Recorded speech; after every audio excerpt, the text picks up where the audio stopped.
আসসালামু আলাইকুম, শুভ সকাল। আজ 21 রোজা। সবাই কেমন কাটলো? রোজাগুলো তাড়াতাড়ি চলে যাচ্ছে, দ্রুত চলে যাচ্ছে। আজকে আমি রান্না করব বুট পোলাও। বুট দা পোলাও যে এত মজা লাগে, প্রতিবার রোজায় আমার বাচ্চারা কান্না করে এটা বানানোর জন্য। প্রথমে আমি 3 টেবিল চামচ তেল দিয়ে পেঁয়াজ কুচি দিয়েছি, 5-6টা কুচি করেছি, কাঁচামরিচ 4টা আমার আস্ত দিয়েছি, দিয়ে ভালোভাবে ভেজে নিয়েছি। তারপরে দিয়েছি আমি হলুদ গুঁড়ো, সামান্য হলুদ গুঁড়ো দিয়েছি। তারপর দিয়ে দিলাম একটু লবণ আর একটু শুকনো মরিচ।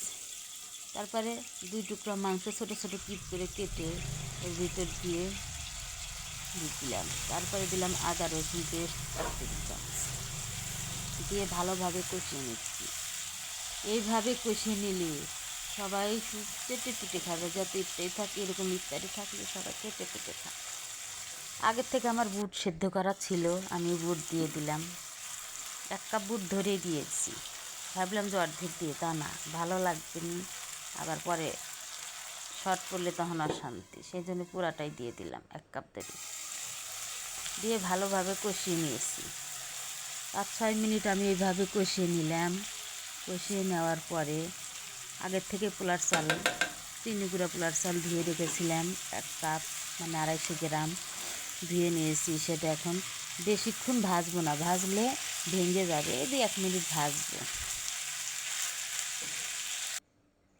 বুট দিয়ে পোলাও রান্না করলে এটা বেশি ভাজতে হয় না, একটু গরুর মাংস দিলে তো আরও মজা। দেখেন আমার এখন ভাজা হয়ে গেছে। এখন আমি ফুটন্ত গরম পানি দিয়ে দেবো এর ভিতরে। আর এক চুলায় ফুটন্ত গরম পানি করেছিলাম, সেখানে গরম পানি দিয়ে এখন একটু হালকাভাবে একটু নেড়ে নিয়ে ঢাকনা দিয়ে ঢেকে রেখে দেবো 10 মিনিট। 10 মিনিট পর চলে আসলাম, দেন একদম পারফেক্ট হয়ে গেছে, কী সুন্দর ঝরঝরা তরতরা হয়েছে। আমার রেসিপিটা যদি ভালো লাগে চ্যানেলটি সাবস্ক্রাইব করবেন, কমেন্ট করবেন, একটু শেয়ার করবেন। ভাই, এত রোজার দিনে করি, কষ্ট করে ভিডিও বানাই, একটু তো আপনারা শেয়ার করেন না, কেন শেয়ার করেন না?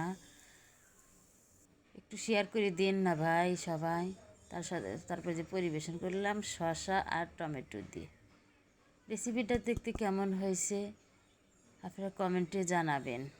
আমার রেসিপিটা যদি ভালো লাগে একটু শেয়ার করে দিন ভাই। আর সবার সুখ স্বাস্থ্য কামনা করে আজকের মতো বিদায় নিচ্ছি।